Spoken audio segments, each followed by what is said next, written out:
প্রিয় চাকরি প্রত্যাশী বন্ধুরা, আসসালামু আলাইকুম। আশা করি আল্লাহর রহমতে আপনারা সকলে ভালো আছেন। তো ইতিমধ্যে আপনারা দেখতে পারছেন বিমান বাংলাদেশ এয়ারলাইন্সের নতুন নিয়োগ বিজ্ঞপ্তি প্রকাশিত হয়েছে 17/2/2025 খ্রিস্টাব্দ তারিখে। তো এই নিয়োগ বিজ্ঞপ্তিটা প্রকাশিত হয়েছে। তা সাধারণত এই নিয়োগের ক্ষেত্রে আবেদনের ক্ষেত্রে শিক্ষাগত যোগ্যতা, বেতনের স্কেল এবং আবেদনের শুরুর তারিখ, শেষ তারিখ এবং আবেদনের ক্ষেত্রে সকল জেলার প্রার্থী যেহেতু আবেদন করতে পারবে, তো আবেদনের ক্ষেত্রে আরও যে সকল বিষয়গুলি রয়েছে অর্থাৎ বয়স সীমা এবং আবেদনের ক্ষেত্রে কত টাকা প্রদান করতে হবে, আবেদনের পরীক্ষাটা কোথায় হবে, লিখিত পরীক্ষা হবে না এমসিকিউ হবে, টু জেড বিষয় এই সার্কুলারের মধ্যে তুলে ধরা হয়েছে। তাই এই সার্কুলার মধ্যে যে সকল সত্যগুলো তুলে ধরেছে সেগুলো আজকের এই ভিডিওটিতে জানতে পারবেন। তাই ভিডিওটি মনোযোগ সহকারে শেষ পর্যন্ত দেখতে থাকুন। আর আপনি যদি অল জব নিউজ বাংলাদেশ এই চ্যানেলে প্রথমবার এই ভিডিওটি দেখে থাকেন তাহলে আমাদের এই চ্যানেলটিকে সাবস্ক্রাইব করে রাখবেন এবং notification bell button all press করে রাখবেন। এই ভিডিওটিতে একটি লাইক করে দেবেন। আর যারা ইতিমধ্যে আমাদের এই চ্যানেলটিকে সাবস্ক্রাইব করে পাশে রয়েছেন তাদেরকে অসংখ্য ধন্যবাদ। আর যারা আমাদের ফেসবুক পেজে ভিডিও দেখছেন, আমাদের ফেসবুক পেজটি লাইক দিয়ে ফলো করে আমাদের ফেসবুক পেজের সঙ্গে থাকবেন। ডিসক্রিপশন বক্সে আমাদের ফেসবুক পেজের লিঙ্ক দেওয়া রয়েছে, তো এখানে ক্লিক করে দেবেন, সাথে সাথে আমাদের ফেসবুক পেজে নিয়ে যাবে। তো আমাদের ফেসবুক পেজ এবং ইউটিউব চ্যানেলে যে সকল আপডেটগুলো জানতে পারবেন, সরকারি বেসরকারি এনজিও, ডিফেন্স, শিক্ষামূলক, sales, marketing, royal job, NGO job, এক কথায় সকল ধরনের নিয়োগ বিজ্ঞপ্তির আপডেট জানতে পারবেন। পাশাপাশি এই সকল নিয়োগের যদি আপনি আবেদন করে থাকেন পরীক্ষার সময়সূচিগুলো জানতে পারবেন। তো তাছাড়া জরুরি প্রয়োজনে হোয়াটসঅ্যাপ এবং ইমো নাম্বার দেওয়া রয়েছে, যোগাযোগ করতে পারবেন। তো আর কথা না বাড়িয়ে আপনাদেরকে এই সার্কুলার সংক্রান্ত টু জেড বিষয় দেখিয়ে দিচ্ছি। তো আপনারা ধৈর্য সহকারে শেষ পর্যন্ত দেখুন, তাহলে এই নিয়োগ বিজ্ঞপ্তি সংক্রান্ত তথ্যগুলো জানতে পারবেন। তো দেখতে পাচ্ছেন এখানে পদের নাম, বেতনের স্কেল, পদের সংখ্যা, শিক্ষাগত যোগ্যতা। তো দেখতে পাচ্ছেন আর কি অ্যাসিস্ট্যান্ট রুম অ্যান্ড ফুয়েল দেখতে পাচ্ছেন এখানে বেতনের স্কেল 15,900 টাকা থেকে 38,400 টাকা, চতুর্থ প্রশাসন, পদের সংখ্যা 4টি, 18/2/2025 খ্রিস্টাব্দ তারিখে 32 বছর, কোনো স্বীকৃত বিশ্ববিদ্যালয় বা ইনস্টিটিউট হইতে বিজ্ঞান বিভাগে স্নাতক সমান ডিগ্রি, এসএসসি ও এইচএসসি উভয় পরীক্ষার ফলাফলের প্রত্যেকটিতে কমপক্ষে জিপিএ 5 এর মধ্যে থাকতে হবে। স্নাতক ডিগ্রির ক্ষেত্রে সিজিপিএ 2.50 4-এর মধ্যে থাকতে হবে। কম্পিউটার চালানোর দক্ষতা থাকতে হবে। ইংরেজি কথোপকথনে পারদর্শী হতে হবে, অর্থাৎ ইংরেজিতে কথা বলার অভিজ্ঞতা থাকতে হবে। তারপর দেখতে পাচ্ছেন এটার জন্য জিএডি গ্রহণযোগ্য নয়। আর এখানে দেখতে পাচ্ছেন বিদেশির ক্ষেত্রে আর কি ইকুইভ্যালেন্ট সার্টিফিকেট আর কি প্রদান করতে হবে।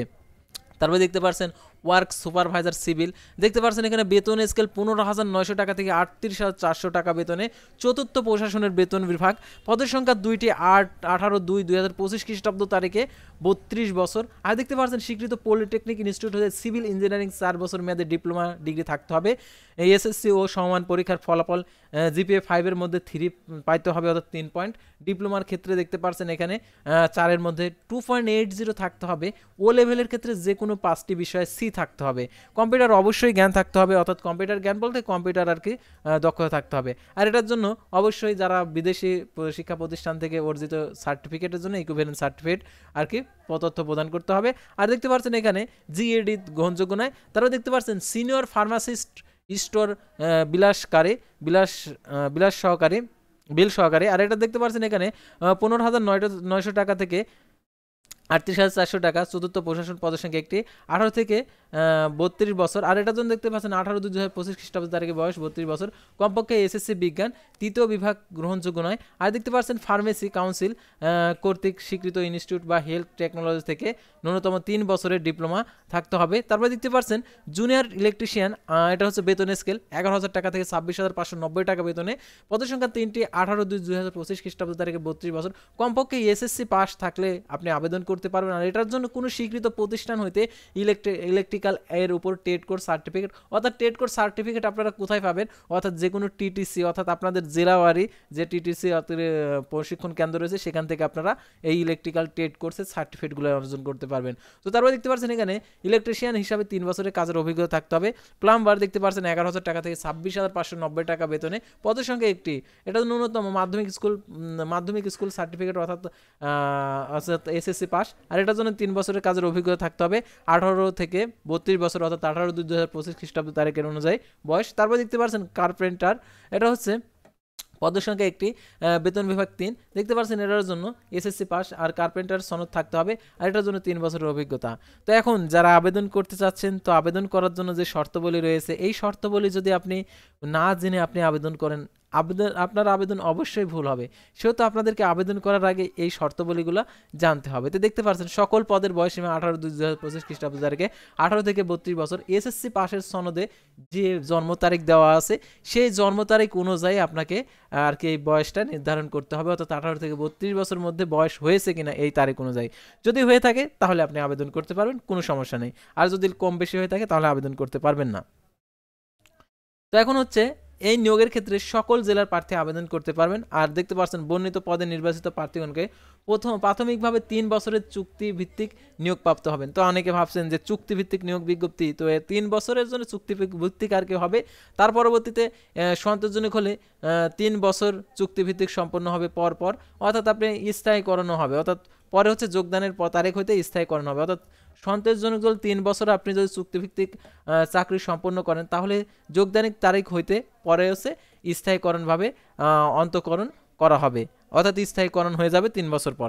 এখন হচ্ছে বিমান কর্তৃপক্ষ পদের সংখ্যা হ্রাস বৃদ্ধি আর কি পদের নাম সংশোধন পরিবর্তন ও পরীক্ষার সময়সূচি পরিবর্তন, নিয়োগ বিজ্ঞপ্তি স্থগিত কিংবা বাতিল করার অধিকার সংরক্ষণ করেন। তো আরও একটি বিষয় আপনাদেরকে জানিয়ে রাখি। তো দেখতে পাচ্ছেন এখানে সংশোধিত নিয়োগ বিজ্ঞপ্তি, অর্থাৎ এই নিয়োগ বিজ্ঞপ্তিটা এর কিছু ভুলভ্রান্তি ছিল। তো দেখতে পাচ্ছেন বিমান বাংলাদেশ এয়ারলাইন্স লিমিটেডের উল্লেখিত পদের জনবল নিয়োগের লক্ষ্যে বাংলাদেশি নাগরিকদের নিকট হতে দরখাস্তের আহ্বান করা যাচ্ছে। নিয়োগ বিজ্ঞপ্তির যে সূত্র দেখতে পাচ্ছেন এখানে 17/4/2023 খ্রিস্টাব্দ তারিখের অনুমোদিত প্রকাশিত নিয়োগ বিজ্ঞপ্তির পরিপ্রেক্ষিতে নিম্নবর্ণিত পদে যে সকল প্রার্থী ইতিপূর্বে আবেদন করেছেন তাদের নতুন করে আর আবেদন করার কোনো প্রয়োজন নেই। অর্থাৎ যারা নতুন প্রার্থী, অর্থাৎ যারা এর আগে আবেদন করেছেন তাদের আর এই পোস্টে আবেদন করার কোনো প্রয়োজন নেই, কারণ এই নিয়োগ বিজ্ঞপ্তিটা এর আগে প্রকাশিত হয়েছিল। তো সংশোধন করে আবার নতুন করে পুনরায় নিয়োগ বিজ্ঞপ্তি দিয়েছে, কারণ 18 থেকে যেহেতু 32 বছর আর কি বয়সটা করে দিয়েছে, আগে ছিল 18 থেকে 30 বছর, এর কারণে আবার নতুন করে এই সার্কুলারটা দিয়েছে যাদের 32 বছর বয়স রয়েছে তাদের সুযোগ করে দেওয়ার জন্য। তো দেখতে পাচ্ছেন এখানে অনলাইন আবেদনপত্র পূরণ সংক্রান্ত শর্তাবলী। অনলাইন আবেদনপত্র পূরণ ও পরীক্ষার ফি জমাদানের শুরু তারিখ 18/2/2025 খ্রিস্টাব্দ তারিখে সকাল 10টা। অনলাইন আবেদনপত্র জমাদানের শেষ তারিখ 27/2/2025 বিকেল 5টা। আর আপনাদেরকে bbl.teletalk.com.bd ওয়েবসাইটে প্রবেশ করে আপনাদেরকে আবেদন করতে হবে। তো এই ওয়েবসাইটে আপনারা গিয়ে আবেদন করতে পারবেন। তো কিভাবে আবেদন করবেন সেটাও আপনাদেরকে দেখে দিচ্ছি। তো সাধারণত আপনারা অনেকেই বুঝতে পারেন না যে আমরা কোন ওয়েবসাইটে গিয়ে কোথায় গিয়ে আমরা আবেদন করব। তো সেই আবেদনের ওয়েবসাইট দেখতে পাচ্ছেন এখানে দেওয়া রয়েছে। তো এখান থেকে আপনাদেরকে আবেদন করতে হবে। তো দেখতে পাচ্ছেন সার্কুলার নাম্বার, অর্থাৎ আপনাদেরকে স্মারক অনুযায়ী দেখতে হবে কোন স্মারকের সার্কুলার। তো অ্যাপ্লিকেশন ফর্ম, তো এখানে ক্লিক করে দিতে হবে। এখন আপনি যে পদে আবেদন করবেন সেই পদটা এখানে সিলেক্ট করে দেবেন। তো সিলেক্ট করে দেওয়ার পর নেক্সট বাটনে ক্লিক করে দেবেন। তো নেক্সট বাটনে ক্লিক করে দেওয়ার পর আপনি যেহেতু অল জবের প্রিমিয়াম মেম্বার না, তাহলে এখানে নো দিয়ে দেবেন, তারপর নেক্সটে ক্লিক করে দেবেন। তো নেক্সটে ক্লিক করে দেওয়ার সাথে সাথে এরকম একটি ফর্ম চলে আসবে। আপনার আবেদন করার সময় অবশ্যই এনআইডি কার্ড কাছে রাখবেন, কারণ এনআইডি কার্ডে বাংলা যেভাবে আছে সেভাবে লিখতে হবে, জন্ম নিবন্ধনে যেভাবে বাংলায় লেখা আছে সেভাবে, অর্থাৎ আপনার সার্টিফিকেট অনুযায়ী আপনি যে আইডি কার্ড করেছেন সেই আইডি কার্ড এখানে কাছে রাখতে হবে, জন্ম নিবন্ধন কাছে রাখতে হবে। যদি আপনার আইডি কার্ডের সাথে জন্ম নিবন্ধনের সাথে যদি আপনার সার্টিফিকেটের সাথে মিল না থাকে, অর্থাৎ সার্টিফিকেটে একরকম নাম রয়েছে কিন্তু আপনার আইডি কার্ডে জন্ম নিবন্ধন আরেক রকম নাম, তাহলে কিন্তু আপনার আবেদনটি ভুল হবে। আপনার সার্টিফিকেটে যেরকমভাবে হুবহু লেখা আছে সেভাবে আপনি আবেদন করবেন। আর বাংলা নামটা অবশ্যই সার্টিফিকেটে যেরকম রয়েছে সেভাবে আপনি দিয়ে দেবেন। যেহেতু বাংলা নামটা থাকে সার্টিফিকেটে ইংলিশে, অর্থাৎ বাংলায় তো কখনো থাকে না, ইংলিশে থাকে, সেহেতু আপনি সার্টিফিকেটে যেভাবে লেখা আছে আপনি বাংলাতে সেভাবে আর কি লিখবেন। লেখার পরে এখন যদি আপনার আইডি কার্ড যদি ভুল থেকে থাকে তাহলে আপনারা সংশোধন করবেন, এটাই আপনাদেরকে সাজেশন দেবো। আর দেখতে পাচ্ছেন এখানে যতগুলো আর কি লাল চিহ্ন রয়েছে এগুলো আপনাদেরকে সম্পূর্ণ পূরণ করে ফিল আপ করে আপনাদেরকে আবেদন করতে হবে। তো এখন আমি আপনাদেরকে দেখিয়ে দিচ্ছি আবেদন ফি কত টাকা। এখন আবেদন ফিটা কত টাকা। আর আবেদনপত্রে 300x300 পিক্সেল ছবি এবং 300x80 পিক্সেল স্বাক্ষর আপলোড করতে হবে। ছবির সাইজ 100 কেবি, স্বাক্ষরের সাইজ 60 কেবি হতে হবে। তো এখন অনলাইন আবেদনপত্র প্রিন্ট করবেন, অর্থাৎ আবেদনপত্র সাবমিট করলেন, সাবমিট করার পরে একটি অ্যাপ্লিকেশন কপি পাবেন, সেই কপিতে ইউজার আইডি দেওয়া থাকবে, সেই ইউজার আইডি ব্যবহার করে টাকা প্রদান করবেন। আর এই অ্যাপ্লিকেশন কপিটি রঙিন প্রিন্ট করে সংরক্ষণ করে রাখবেন, কারণ মৌখিক পরীক্ষার সময় এই অ্যাপ্লিকেশন কপিটা প্রয়োজন হবে।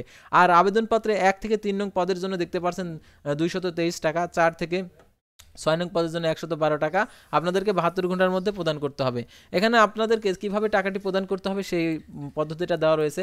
আর আপনি আবেদন করেছেন, আবেদন ফর্মে যদি ভুল থেকে থাকে তাহলে পেমেন্ট না করে পুনরায় আবার নতুন করে আবেদন করে সেই ইউজার আইডি ব্যবহার করে টাকা প্রদান করতে পারবেন। যদি ভুল হয়ে গেছে, আপনি টাকা পেড করে ফেলছেন, তাহলে পরবর্তীতে কিন্তু আপনি আবেদন করতে পারবেন না। আর এই নিয়োগের পরীক্ষাটা কোথায় হবে, তো এটাই তো আপনাদের প্রশ্ন। তো এই প্রশ্নটাও আপনাদেরকে উত্তরটা দিয়ে দিচ্ছি। তো সাধারণত এই বিমান বাংলাদেশ এয়ারলাইন্সের আর কি পরীক্ষা হয় হচ্ছে ঢাকাতে।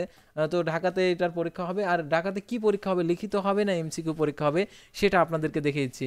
তো লিখিত পরীক্ষা হলে লিখিত পরীক্ষা, এমসিকিউ হলে এমসিকিউ, তো এখানে বিজ্ঞপ্তিতে বলে দেওয়াই রয়েছে। আর প্রবেশপত্রটি আপনি যে মোবাইল নাম্বারটা দিবেন সেই মোবাইল নাম্বারে একটি এসএমএস আসবে, সেই এসএমএস এর মাধ্যমে আপনি প্রবেশপত্র যখন প্রকাশিত হবে এসএমএস এর মাধ্যমে যে ইউজার আইডি পাসওয়ার্ড থাকবে সেই পাসওয়ার্ড ব্যবহার করে প্রবেশপত্রটি ডাউনলোড করতে পারবেন।